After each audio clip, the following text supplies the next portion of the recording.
Hello，我係阿 Cat，今日會出去玩啊，去 Sovereign Hill 淘金鎮，係一個古蹟嚟嘅。呢個地方咧算係一個旅遊點嚟嘅，喺 Ballarat 呢個小鎮入邊，位於墨爾本市中心嘅西北面。如果喺市中心出發嘅話咧，揸車過去大概都要個半鐘嘅。不過我哋今日唔使揸車，坐旅遊巴。喺度要多謝 Holiday XP 旅行社舉辦今日嘅活動。好，咁我哋而家一齊出發啦！話咁快就到咗 Sovereign Hill 淘金鎮啦，前面就係入口。呢度係有導覽嘅，主要會介紹下呢個場地有咩好玩啊，介紹下啲設施咁樣。咁有問題嘅話咧，都可以問佢。我問咗佢一啲關於呢度嘅歷史啊，原來呢度咧喺1970年先變成旅遊點嘅。原來喺1851年嘅時候，有人喺澳洲發現咗金喎。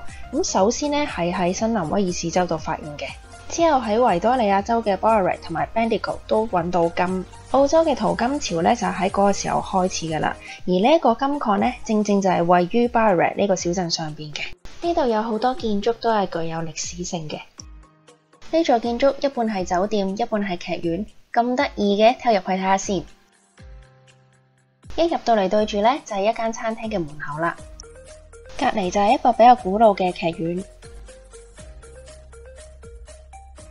呢度隔離其實有間酒吧嘅。但係我見佢就唔算賣好多酒，反而會係賣下茶啊、汽水啊嗰啲飲品咯。睇返都應該係出邊餐廳啲價錢到啦。行返出去呢，其實呢度仲可以坐馬車嘅。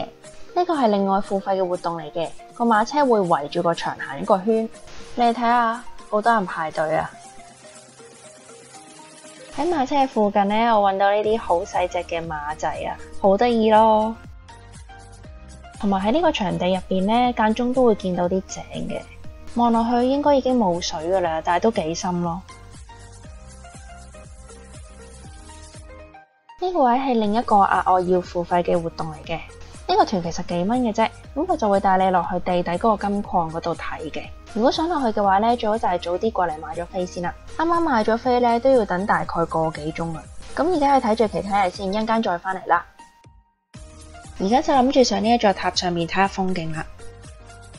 其實呢個塔嘅正下方就係金礦所在嘅位置啦。呢個位係用到豎井嘅挖掘方法，即係由地面垂直咁樣挖到去礦層嗰度啊。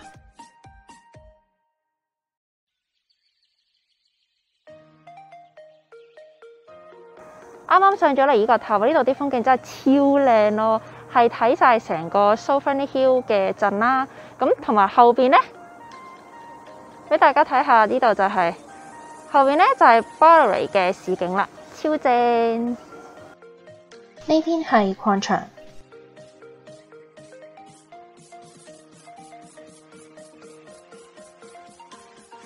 而呢邊係 Ballarat 市景。其實呢座塔上面仲有2層嘅，不過就冇開放俾遊客啦。呢個位就係呢座塔嘅通風井所在嘅位置啦。睇完風景之後，諗住揾個地方休息下，行咗嚟呢間咖啡度。呢邊嘅感覺同主街嗰邊呢係完全唔同嘅。呢邊又有草地啊，又有湖咁樣，同埋有超級多俾小朋友玩嘅設施咯，啱晒一家大細啊！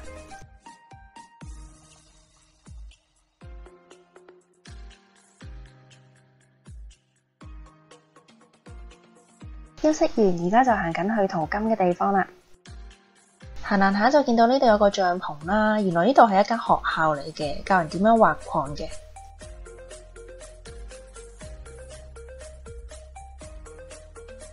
由呢度行落去就去到玩淘金嗰條河嗰度噶啦。呢個位先係今日嘅戲肉啊！入嚟呢個金礦呢，必玩嘅。呢啲就係有機會執到金嘅水啦。一入嚟呢個位置呢，佢就會俾一個盤同埋一個鏟你嘅，要鏟河底嗰啲沙石落個盤度。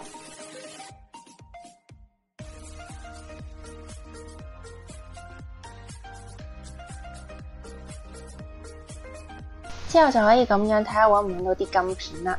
其實如果你係好俾心機揾嘅話呢，係可能會揾到嘅。我上次嚟嘅時候呢，係揾到啲勁細塊嘅咯。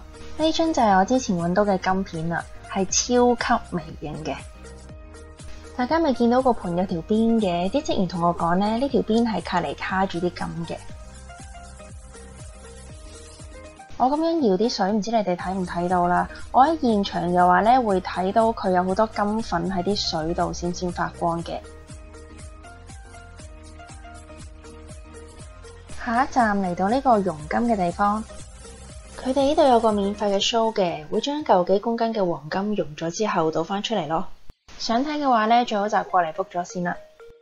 呢度有好多金嘅製品啊，有金幣啦、金嘅首飾，哇，金嘅100蚊澳幣啊，仲有金頸鏈添。我見到呢間好靚啊，又唔係貴喎，頭先又淘唔到金，咁所以我就買咗佢啦。啱啱職員同我講咧，佢話入邊咧其實得金片同埋一啲油嘅啫，冇其他嘢嘅。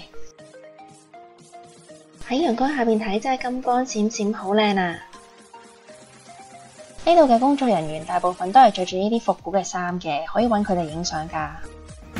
呢度仲有一個步操表演嘅，都係啱啱旅行社導遊話俾我聽先知咯。上到呢個位，佢哋就會鳴槍。其實喺現場睇嘅話咧，係幾震撼嘅。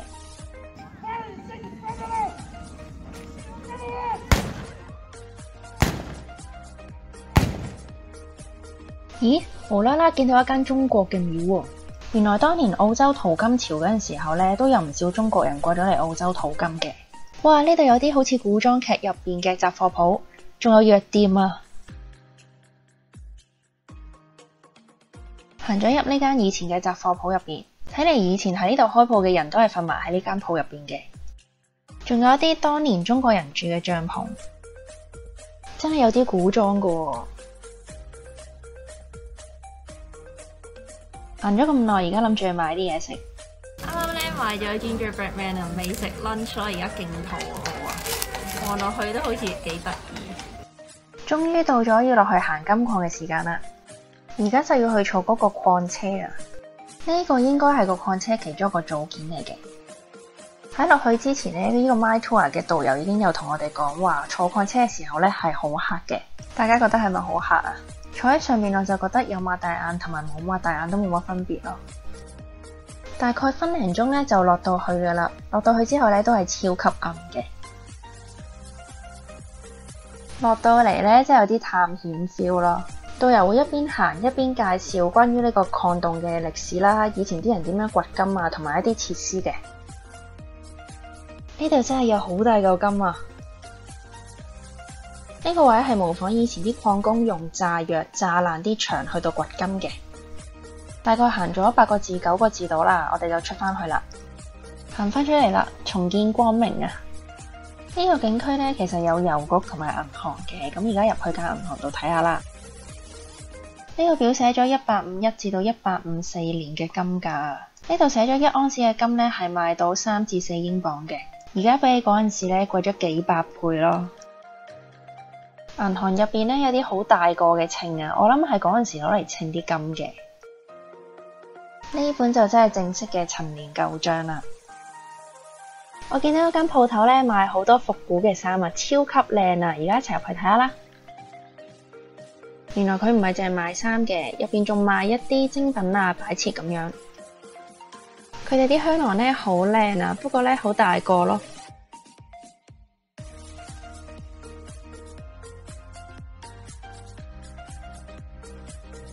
仲有成間房俾人試帽啊！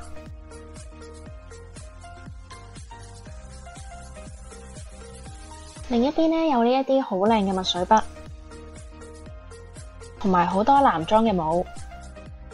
呢間 Blacksmith 係整馬蹄鐵嘅地方嚟嘅，喺呢度可以睇到整馬蹄鐵嘅工序。最後就行埋紀念品鋪睇有冇嘢買啦。入面都係賣一啲金箔比較多嘅，都仲有賣糖啊、毛公仔咁樣嘅。